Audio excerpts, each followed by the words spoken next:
चलिए शुरुआत करेंगे खास खबर के साथ। अयोध्या मामला इन दिनों फिर सुर्खियों में है। राम मंदिर की तामीर के हवाले से मुतवातिर बयानात आ रहे हैं। मामला अदालत में है। इस बीच इस मामले को अदालत से बाहर हल करने की कोशिशें भी की जा रही हैं। फरीकीन हाजी महबूब और मोहम्मद उमर के साथ श्री श्री रविशंकर के नुमाइंदे गौतम के बीच बातचीत हुई है। दोनों फरीकों ने खत लिखकर श्री श्री रविशंकर की कोशिशों की सिताइश की है। ये खत हाजी महबूब के लेटरपैड पर लिखा गया है, जिसमें लिखा है कि अदालत से बाहर किया गया अयोध्या मसले का फैसला देरपा होगा और दोनों फरीकों के बीच भाईचारा कायम रहेगा।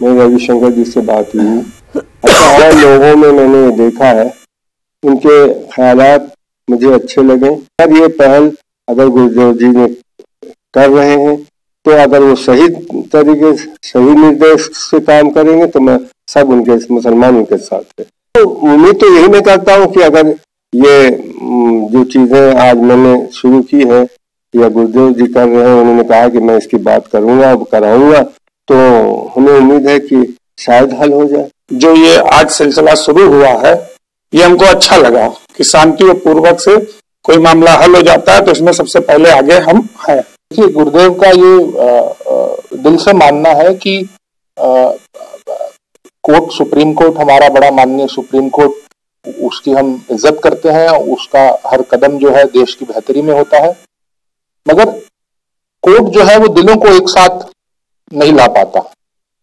तो गुरुदेव का ये मानना है कि कोर्ट से बाहर करी हुई अगर बातचीत से अगर ये मसला हल होगा तो उसमें एक लंबे समय तक जो दो बड़े समुदाय हैं देश के, हिंदू और मुसलमान, उनके बीच में एक अमन, एक शांति, एक लंबे समय तक वो कायम हो पाएगी अगर ये मसला बातचीत से हल हो जाए। सुप्रीम कोर्ट के जरिए अयोध्या तनाज़े की समाअत को जनवरी तक मुलतवी किए जाने से कुछ हिंदू तंजीमों ने एहतजाज दर्ज करवाया है और अब बाबरी मस्जिद के मुद्दई इकबाल अंसारी के घर पर राम मंदिर के फरीक धर्मदास, इंडियन लीग पार्टी के नायब सदर फहीम सिद्दीकी और लखनऊ से आए कुछ उलमा की मीटिंग हुई है। इस मीटिंग में मुत्तफिका तौर पर यह तय पाया कि अयोध्या में अब मंदिर और मस्जिद तनाज़े का खात्मा हो जाना चाहिए और सुप्रीम कोर्ट को जल्द अज जल्द इस केस का फैसला करना चाहिए। इसी को लेकर सदर जमहूरिया को एक खत भी रवाना किया जाएगा, जिसमें उनको अपनी निगरानी में सुप्रीम कोर्ट से इस मसले की जल्द अज जल्द समाप्त कराने की अपील की जाएगी। को ज्ञापन देंगे और इसका मसला जो है बाबरी मस्जिद राम जन्मभूमि का जल्दी से जल्दी इसकी सुनवाई किया जाए और इसका निपटारा किया जाए।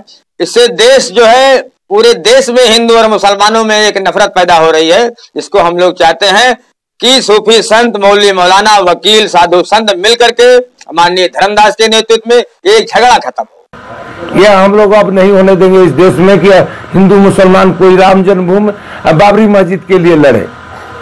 इसलिए हम लोग शांति से चाहते हैं कि आप केस को निर्णय कर दीजिए।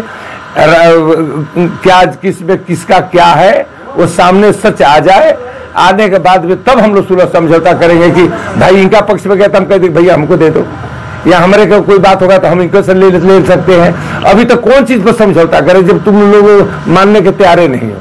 अभी हम लिख के यहाँ पर अभी कहते हैं कोई कहिए दोनों आदमी के सामने सभी लोग कह देंगे हम लोग बनाने के तैयार है, मान लो तो कोर्ट मानेगा नहीं, सरकार मानेगा। ज्ञापन में ये दिया जाएगा कि अपनी निगरानी में वो एक सुप्रीम कोर्ट की बेंच बनाए जजेस की, और वो हर रोज सुनवाई करके इस राम मंदिर और बाबरी मस्जिद के जो भूमि है, जो विवाद चल रहा है बरसों से बरसात से, और इसमें तमामों हजारों लोगों की इसमें मौतें हो चुकी हैं, हत्याएं हो गई इसमें, और पूरे देश का माहौल खराब हो गया है, वो उसका हल जल्द से जल्द निकाला जाए। बाबरी मस्जिद राम जन्मभूमि मामले में सुप्रीम कोर्ट ने जल्द समाअत करने से इनकार कर दिया है। सुप्रीम कोर्ट ने वाजे कर दिया कि जनवरी से पहले इस मसले पर कोई समाअत नहीं होगी। 29 अक्टूबर को सुप्रीम कोर्ट ने अयोध्या केस पर जनवरी में समाअत करने की बात कही है और इसके खिलाफ हिंदू महासभा की हलीफ इकाइयों की जानिब से रोजाना समाअत करने की अर्जी दाखिल की गई थी, जिसे अदालत ने आज खारिज कर दिया।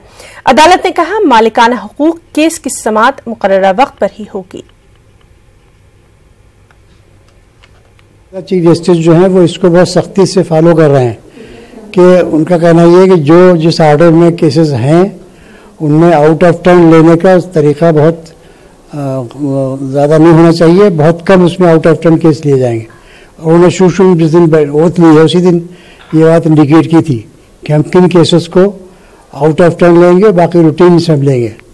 तो उनका सिस्टम जो है वो चूँकि उन्होंने फिक्स कर रखा है, तो जाहिर है कोई भी ऐसी एप्लीकेशन, अब इसमें केस में सुप्रीम कोर्ट के लिए क्या एजेंसी है, इनके लिए इलेक्शन है, सुप्रीम कोर्ट का ताल्लुक कोई इलेक्शन से नहीं है। वो तो जिस तरीके से उस वहाँ केसेस हैं उस लिहाज से वो लेंगे। तो सुप्रीम कोर्ट में एप्लीकेशन राइटली खारिज कर दिया। गवर्नमेंट ऑफ इंडिया भी आती, कोई वजह बताती कि साहब इसमें ये प्रॉब्लम है, तो अलग बात थी। हम लोगों ने भी यहाँ दरख्वास्त हाई कोर्ट में दी थी 89 में इसको जल्दी करने के लिए, डे उडे करने के लिए, हमारी दरख्वास्त खारिज हो गई थी। लेकिन जब government of India Atal Bihari Vajpayee ने उसको भेजा और हम लोगों ने भी सपोर्ट किया, तब कोर्ट ने उसको मंजूर किया था डे टू हियरिंग। तो रूटीन वे में तो सुप्रीम कोर्ट ने जो किया वो उसका रूटीन तरीका यही नहीं। जो भी सुप्रीम कोर्ट ने याचिका खारिज की, जाहिर बात है सुप्रीम कोर्ट ही की मर्जी पर मुनहसर है कि किस केस की कब सुनवाई होगी कब नहीं होगी। इसमें किसी को बुनियादी तौर पे दखल नहीं देना चाहिए। और जो भी सुप्रीम कोर्ट जब भी फैसला करेगा और जब भी सुनवाई होगी, जाहिर सी बात है दोनों पार्टीज़ को सुनने के बाद जो भी फैसला होगा वो कोर्ट करेगी, उस पर हम सबको अमल करना चाहिए। बार बार ये बयानबाजी करना या ये जोर डालना कि फ़लाँ डेट से सुनवाई हो जाए फ़लाँ डेट से ना हो, ये हम समझते हैं कि कहीं ना कहीं जो जुडिशरी है उस पर आप सवालिया निशान लगाते हैं, जो कि मुल्क में जुडिशियल सिस्टम के लिए और मुल्क में एक डेमोक्रेसी के लिए फ़ायदेमंद नहीं है। अयोध्या मसले पर कौमी अक़लीदी कमीशन भी फाल नजर आ रहा है। कमीशन के चेयरमैन गैरुल हसन से आज एक वफ्द ने मुलाकात की। माइनॉरिटी डेवलपमेंट ऑफ इंडिया तंजीम के बैनर तले ये वफ्द गैरुल हसन रिजवी से मिला। वफ्द में शामिल कुछ लोगों से अग़राज़ व मक़ासिद पर बात की गई तो उन्होंने एतराफ़ किया कि इफ़रादी क़ुव्वत दिखाने के लिए उन्हें पैसे देकर लाया गया था।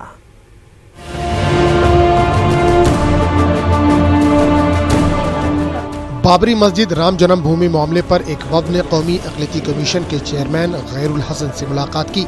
माइनॉरिटी डेवलपमेंट ऑफ इंडिया नामी तंजीम इन्हें लाई है। मुलाकात के दौरान वफ्द ने अपनी बात गैरुल हसन के सामने रखी, जिसे गैरुल हसन ने बाद में मीडिया से शेयर किया।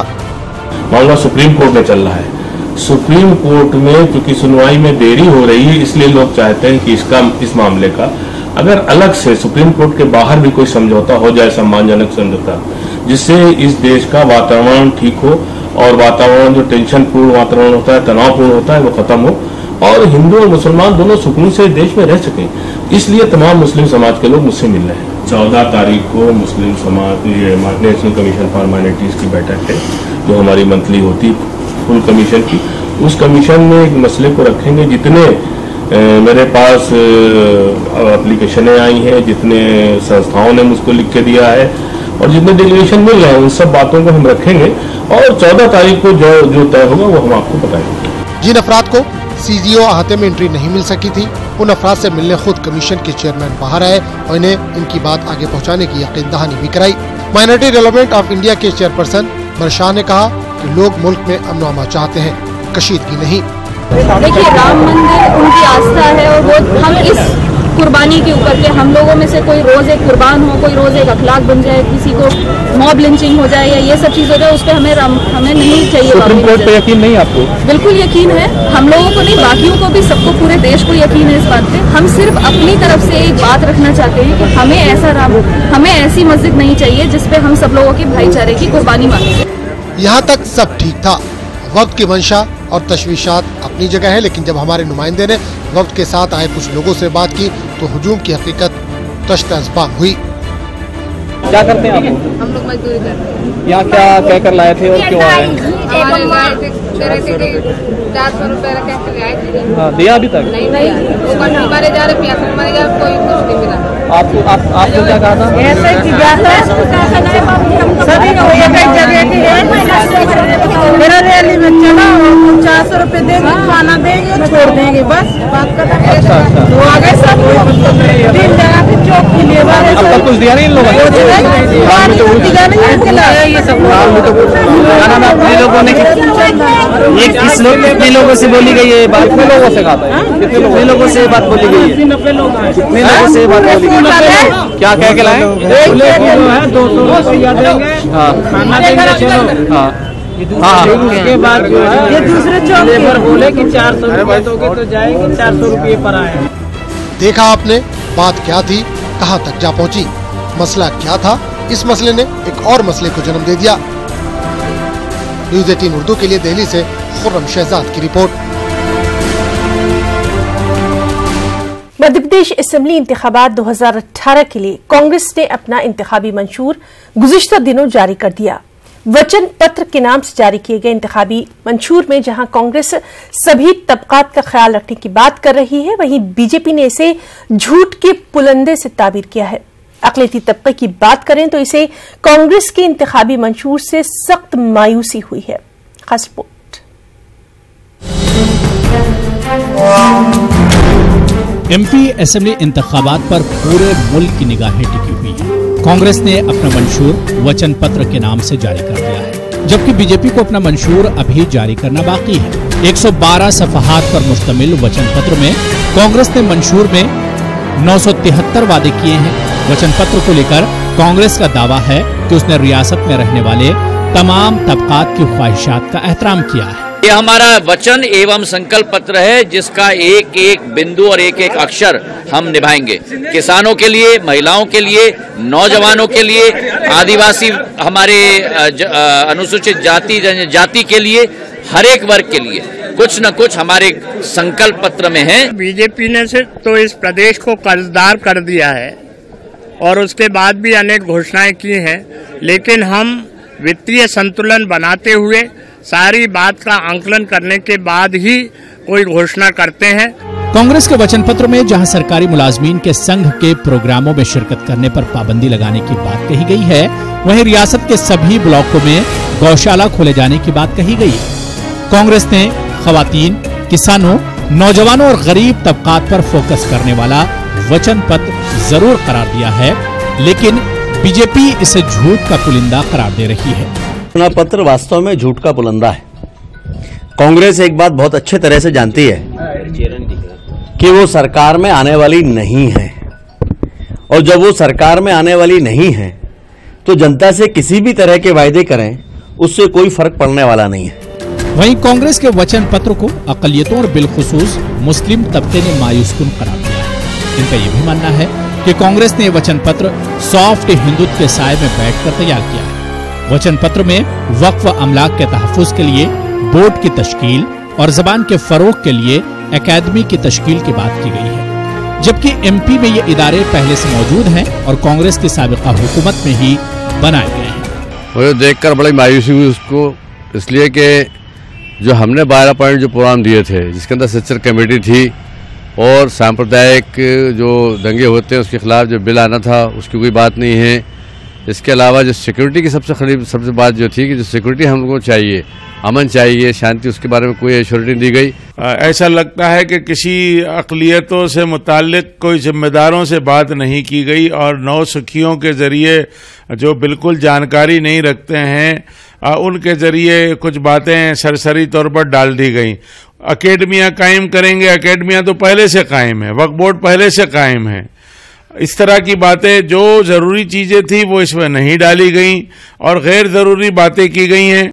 मध्य प्रदेश में मुस्लिम आबादी का तनासुब 8.5% है और रियासत की 230 असेंबलियों में 35 असेंबली ऐसी हैं जहां पर मुस्लिम वोटर्स का तनासुब 25 से 42% के बीच है। इन सब के बावजूद कांग्रेस ने असेंबली इंतखाबात में सिर्फ 3 मुस्लिम उम्मीदवारों को ही मैदान में उतारा है। न्यूज़ 18 उर्दू, भोपाल।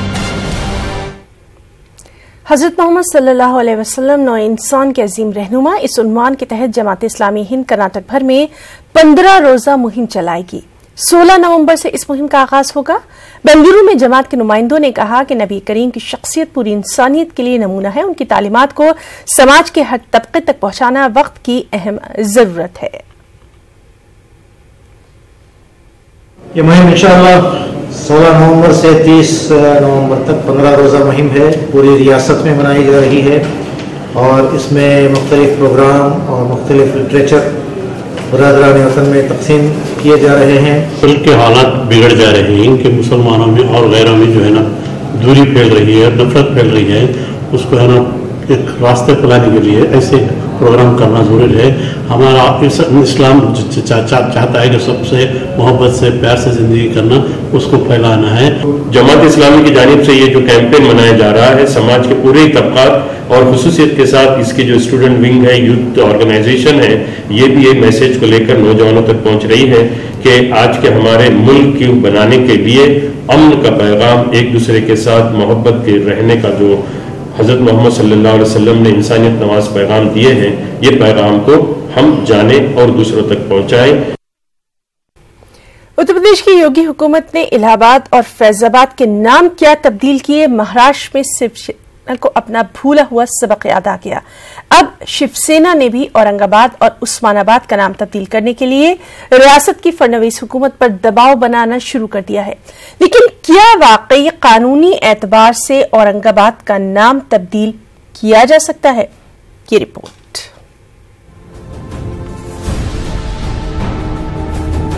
शिवसेना सुप्रीमो बाल ठाकरे ने सन 1988 में एक जलसे में तारीखी शहर औरंगाबाद का नाम संभाजी नगर करने का ऐलान किया था, लेकिन बाल ठाकरे की जिंदगी में इनका ये ख्वाब पूरा नहीं हो सका।